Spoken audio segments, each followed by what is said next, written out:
तुर्की ने आखिर भारत के DRDO और बाकी रक्षा कंपनियों को समझ क्या रखा था। भारत के साथ पंगा लेने के बाद तुर्की यह सोच भी कैसे सकता है कि भारत उसे आसानी से जाने देगा। युद्ध भले ही भारत और पाकिस्तान के बीच हुआ, लेकिन टक्कर तो अब तुर्की और भारत के हथियारों के बीच होगी। खुले मैदान में होगा, खुलकर होगा और चैलेंज के साथ होगा। जी हां, आपने एकदम सही सुना। भारत की डिफेंस कंपनी ने तुर्की को सीधा चैलेंज किया है। तुर्की का TB2 बैरेक्टर हो या अकिंची ड्रोन ही क्यों ना हो, जहां दिखेगा और जैसे दिखेगा वहीं पर मार गिराने का दावा है। सीधे शब्दों में कहे तो अब तुर्की को भारत की ओर से इलेक्ट्रॉनिक वॉरफेयर युद्ध की चुनौती मिल गई।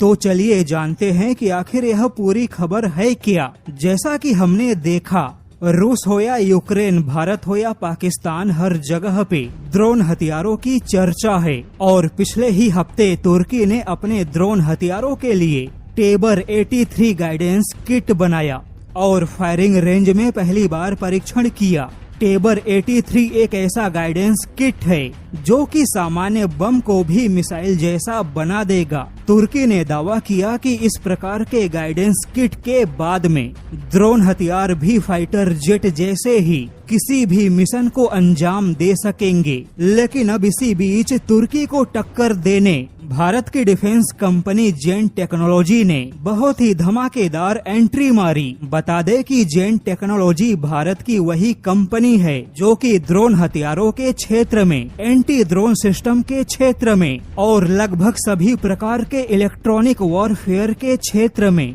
अपनी क्षमताओं से पूरी दुनिया को चौंका रही है। जेन टेक्नोलॉजी ने सीधे रूस को प्रस्ताव दिया कि इलेक्ट्रॉनिक वॉरफेयर के क्षेत्र में वह रूस की सहायता कर सकता है। और अब इसी जेन टेक्नोलॉजी ने सीधे तुर्की को ही चैलेंज दे दिया। जेन टेक्नोलॉजी ने तुर्की को सीधे चैलेंज किया है कि उसके पास में तुर्की के सभी ड्रोन हथियारों का बहुत ही अच्छा इलाज है।